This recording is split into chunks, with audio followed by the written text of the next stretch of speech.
Hey everybody, it's Miss Mac, and it's Friday night. And see, I'm thinking about you guys. I feel miserable, and I know my voice sounds weird, but I promised that I was gonna get these videos posted up, so that's what I'm gonna do. So grab your books and let's get started. I'm on page 79. We're reading chapter 13. I'll give you a second to kind of get it together. Grab your book, get your pen, your highlighter, whatever you're going to be using to annotate, because you know I love my annotations, right? So, chapter 13, page 79, Saturday, June 8th, Friday, June 21st, 1776. I desire you would remember the ladies and be more generous and favorable to them than your ancestors. Do not put such unlimited power into the hands of husbands. Remember, all men would be tyrants if they could. That your sex are naturally tyrannical is a truth so thoroughly established as to admit of no dispute, but such of you as wish to be happy willingly give up the harsh title of master for the more tender and enduring one of friend. Letter of Abigail Adams to her husband, John. So I think it's important that the author puts this particular primary source at the beginning of this chapter because of some of the things that are going to happen to Mrs. Lockton in this chapter. So essentially, she's saying to her husband, hey, babe, remember the ladies. Like, you guys need to be more generous and more favorable, like nicer to women than your ancestors were. So at this time in history, women were really treated badly. They were considered not to be intelligent, not to be able to work. Their main jobs were to stay home, cook and clean for their husbands, and just basically do whatever their husband said. And so she writes this letter to her husband, John Adams, saying, I desire, or babe, I want you to remember the ladies and to be more generous and just nicer to them. She goes on to say, all men would be tyrants if they could, right? So she's just like, it's true. You guys must have been born this way, but you need to check yourself before you wreck yourself. And you get more honey, or you get more flies with honey than salt, right? So she's saying, you need to be willing to give up your harsh ways and the title of master and take on a more tender, endearing one as friend. So I just want you guys to be thinking about that as we read through chapter 13, because I'm going to ask you why you think the author included this primary source document at the beginning of chapter 13. So here we go. The front door opened the next morning as I walked down the stairs carrying Madam's chamber pot. It was Master Lockton, back from being arrested. His clothing was rumpled, and he looked as if he'd not slept. He paused when he saw me. Tell Becky I require strong coffee and food. Where is your mistress, and what is she doing? Above, sir. I gripped the handle of the chamber pot tightly. She's packing. He stormed past me, bellowing for his wife. As I dumped and washed out the chamber pot, I gave thanks. 'Twas clear he did not think me a spy. So, a couple of things I want to explain here. A chamber pot is like a little porcelain pot. It's like a white pot.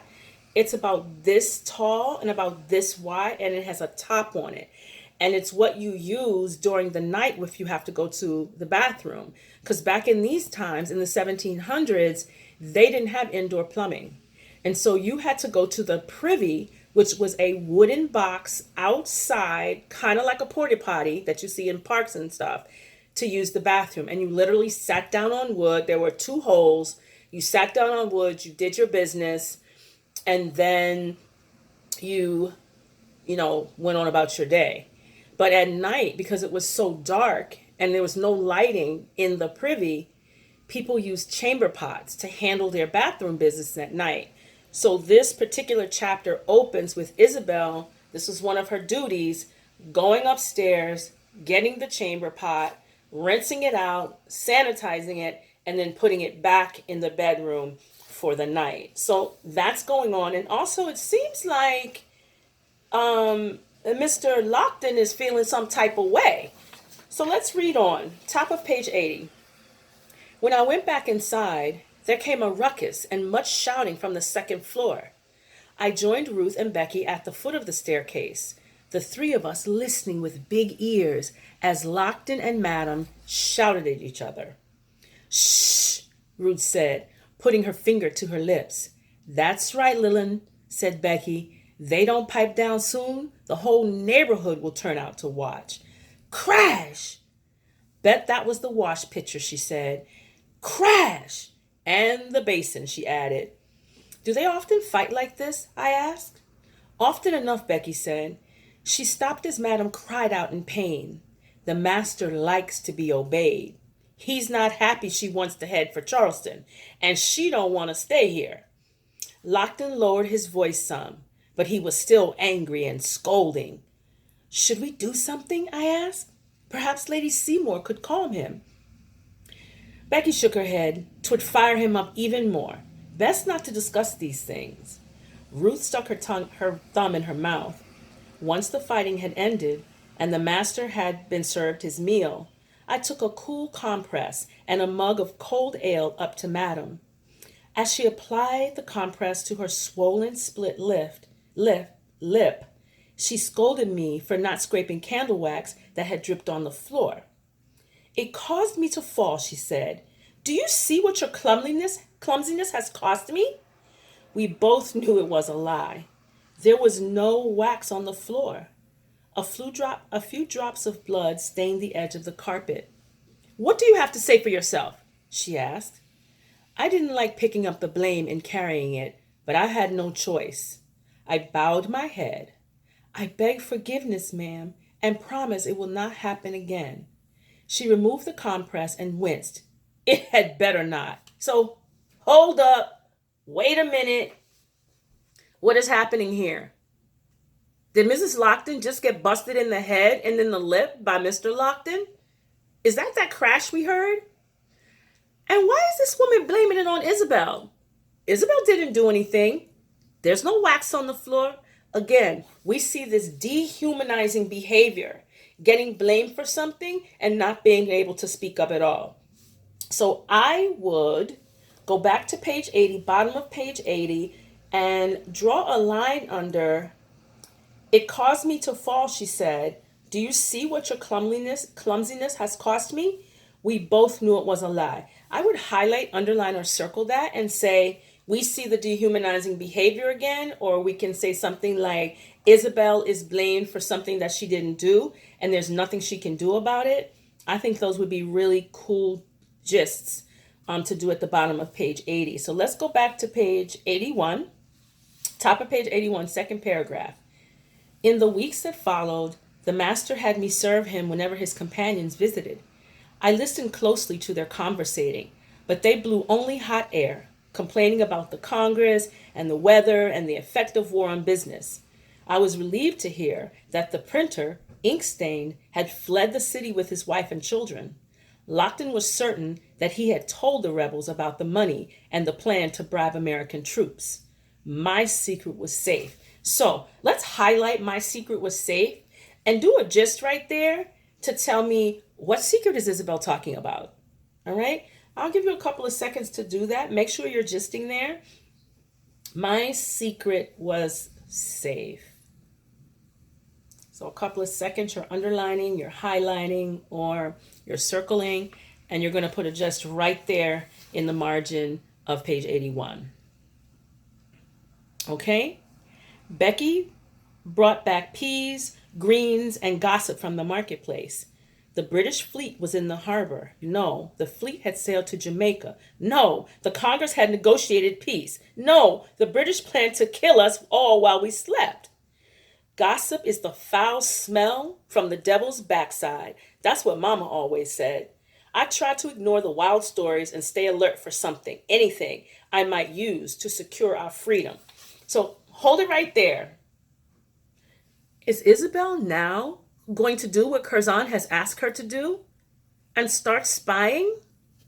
Have has she already taken some information to them already? Let's read on. Oh, you know what? I think that would be a really good gist. Um, Stay alert for something, anything I might use to secure our freedom. So I would highlight, underline, or circle there and give me a gist that just sort of talks about the state of mind that Isabel is in right now. And remember, at the beginning, we were talking about loyalty and how she really didn't care about the Patriots or the Loyalists. She was only going to be loyal to herself and her sister. And now we see a shift, right? She's thinking about helping Curzon. In fact, she is helping Curzon, and she's listening for any little tidbit of information that she might be able to give Curzon that would help to secure freedom for her sister and for her. So here we are. Last paragraph from page 81. Becky had been quite happy to give me the chore of hiking up to the tea water pump every day. So the tea water pump is where you had to go to get water. After my first few visits, it became the favorite part of my day. The pump was set in a little shed at the edge of the common, a big gathering place ringed by army barracks, the poorhouse, and the jail. There were trees and fields to the north of the common and the burying place for Africans. The air was cleaner up there, easier to breathe. A week after Lockton returned home, Curzon stood with me in the line of servants waiting for water. I was desperate to ask him questions, but he knew they had to wait until we were alone. When my turn came, I handed my buckets to an ancient slave who worked the pump handle, a man old as dirt, with some stone gray hair and skin the color of the night sky. He carried a country mark on his face, 3 straight lines that had been cut into the right cheek when he became a man in Africa. Papa had a mark that looked close to it. It made me feel kin to the old man, and I smiled and curtsied polite whenever I saw him. "Thank you, grandfather," Curzon said to the man as he handed us the full buckets. I was surprised. "He's your grandfather? I didn't know that." The old man chuckled softly and reached for the buckets of the girl standing behind me. "I'm the grandfather of everybody and everything." He pushed down on the handle of the pump and water flowed. "Mind how you go, missy." Curzon waited until we were 2 blocks down Queen Street before he asked me about Lockton's affairs. "He traveled to Fairfield in Connecticut 2 days ago and came home late last night," I said. "I thought he was on parole, that he had to stay in New York. Why don't they arrest him?" Curzon looked behind us and from side to side before answering. "They don't have enough men to follow him," he explained, "and his aunt has powerful connections, both here and in England." So who's the aunt? Lady Seymour. I would put a gist there and say, Auntie has powerful connections, and just in that margin, put Lady Seymour, because I think it's important for us to sort of track characterization and development of Lady Seymour as well. Okay, so get that gisting done. I'll give you a second. Make sure you're getting that done. Okay, great. Let's go back. Curzon looked behind us and from side to side before answering. "They don't have enough men to follow him," he explained, "and his aunt has powerful connections, both here and in England. Should you ever come in possession of letters sent to him, or maps, or if I find the king hiding in our pantry," I interrupted. Okay, so I would highlight or circle that and put in the margin, Isabel is being sarcastic. Okay? "The Congress would give you a medal for that," he said with a grin. "I would rather have passage home on a fast ship." "You don't want to sail anywhere, not now," he said, doffing his hat and bowing to the 3 officers passing on horseback. I likewise bobbed in the direction of the gentlemen and waited for them to draw out of earshot before speaking again. "Why not?" "The royal fleet is fast approaching and is eager for battle and spoils. If you sailed now, you'd likely be captured and sold to the islands." "Idle gossip and pipe smoke," I said. "You hear it on every street corner. It's a wonder we don't all choke to death on it." "Where you see smoke, you find fire, country. Don't worry. The day of our liberty will soon dawn. This country is going to be free, and you and me with it. For a boy with a little head, you sure do have big dreams. I just want what's owed me. You need to be patient, he said with a frown. The army has bigger fish to fry than you and your sister. And I have bigger fish to fry than your army, I said, with a whole lot more confidence than I truly felt. The sun set later and later in those weeks. The extra light was welcome and put to good use. I aired out our pallet and blanket and tidied our cellar corner. The potato bin was near empty, and Ruth asked to play in it as if it were her little house. I would not let her. Instead, I made her a corn husk doll, painting a face on it with pokeberry juice and fashioning a gown for it with a piece of cambric from Becky's scrap bag. One night, feeling out of sorts and reckless, I crept up the stairs. It was after midnight, and Lockton and his wife slept heavily. I snuck into the library and took a book from the shelves, a story called Robinson Crusoe by Mr. Defoe. I sat by the glowing coals in the kitchen hearth and read until I could hold my eyes open no longer. When the fat moon rose the next night, I planted the mystery seeds I had taken from Mama's jar. I did not know what they would grow into, but planting them deep in the cool dirt was a comfort. Stop right there. Highlight that. Why do you think planting those seeds that she took from her house in Rhode Island is a comfort? Think about that for a minute. Highlight, underline, or circle, and write a gist about why you think that would be important. Okay, guys, before we finish up this chapter, I'm going to show you something. And this is just a little test to see if you're actually watching the video all the way to the end. So I'm going to ask you, what did I show? What shape and what color did I show at the end of the video? And you have to be able to tell me. All right, back to chains. We're on the last page of chapter 13, 84, second paragraph. One night, I'm just going to reread that. One night, feeling out of sorts and reckless, I crept up the stairs. It was after midnight, and Lockton and his wife slept heavily. I snuck into the library and took a book from the shelves, a story called Robinson Crusoe by Mr. Defoe. I sat by the glowing coals in the kitchen hearth and read until I could hold my eyes open no longer. When the fat moon rose the next night, I planted the mystery seeds I had taken from Mama's jar. I did not know what they would grow into, but planting them deep in the cool dirt was a comfort. Thunder boomed in the distance as a summer storm approached. I ought to check the cows, I thought. Storms made them nervous. More thunder rolled, and then a third wave. Fool! I scolded myself. The cows were in your old life, not this one. The moon climbed higher, and the air returned to stillness and waiting. I took myself to bed and did not dream. Okay, so a couple of things for this page. Why does Isabel have to sneak to read? Right? When we're like giving all these opportunities for you guys to read, we want you to read, we want you to meet your word goals, we want you to become millionaires. Why does she have to sneak to read? What is the deal with that? So I think that's a good place to sort of highlight, underline, or circle that and write a gist about this whole reading thing. Make a prediction. What do you think? Or why do you think she has to sneak to read? That's it for now, guys. Very short chapter. You should have very strong gist, at least the ones that I gave you. And guess what? You're having a quiz on Monday. Bye-bye.